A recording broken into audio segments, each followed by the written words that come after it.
My name is Irene. I grew up in a township called Meadowlands. I grew up as a township girl.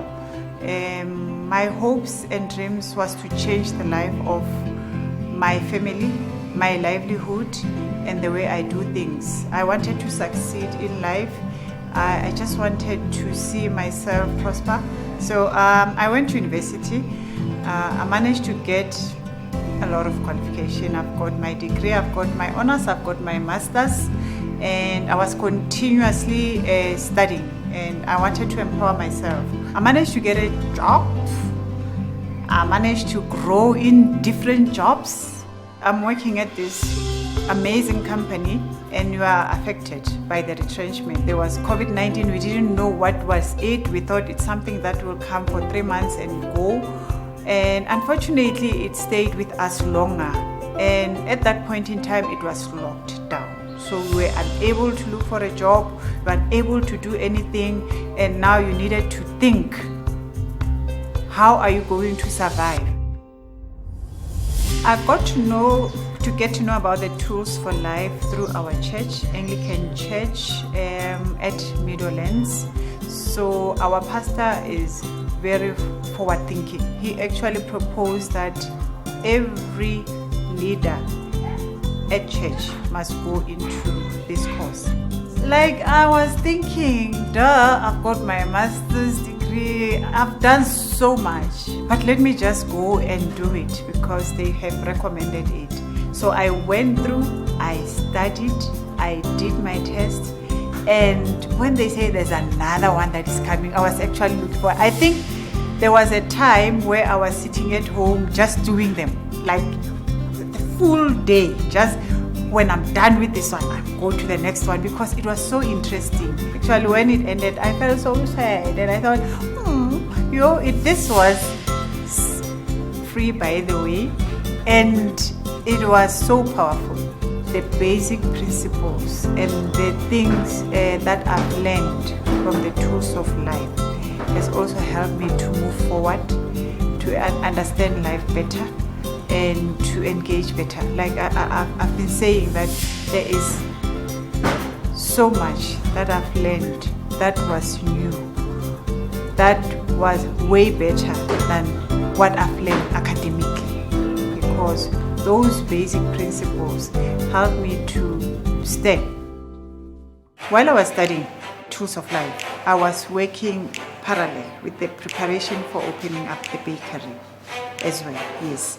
And I graduated, by the way. What a beautiful, beautiful memory, and what a beautiful day to see that so many people have graduated and coming back to reality. Now I have to put what I've learned into practice.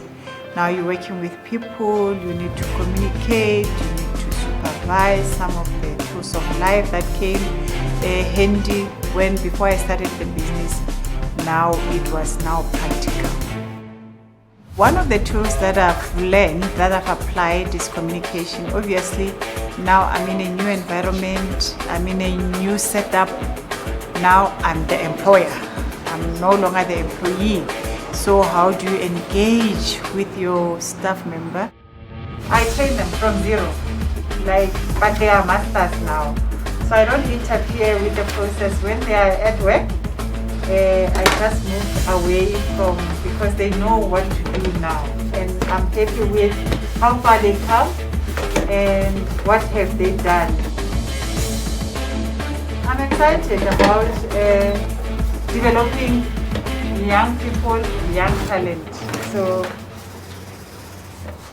when I started this business, the first thing that I actually communicated to people who came for the launch is that I'm baking bread. We know we've got people who are struggling.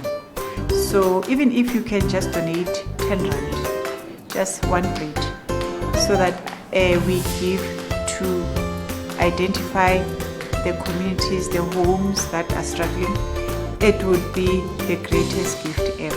What I also do with the donation that I receive when a person is in need, come through and say, you don't have something that was left for yesterday, and instead of giving something that was left for yesterday, I take out the fresh bread and give it.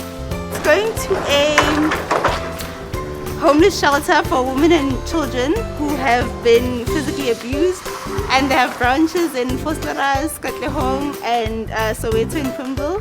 So it just so happens that it's Women's Month as well. What a beautiful time. Yeah, you can just say in a bakery, women empowering women. So I mean, that's very important. Amazing. When it comes to tools for life, especially for small businesses, and I don't want to say small business as such. I believe that the tools for life should be applicable to each and every person. I think if people in small businesses can do it, we'll have a beautiful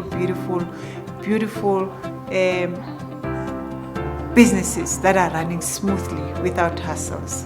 You know, small businesses, it's a value chain.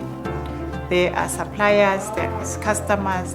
That is why I'm re-emphasizing the fact that each and everyone needs to do it. We are now empowered, and can we also do it for others as well? You've touched so many lives across the world, and it shouldn't be the end. It must continuously be done. And mind you, it was the best thing that have ever happened to my life, because it has changed the way I see things, the way I do things, the way I communicate, and the way I engage with other people.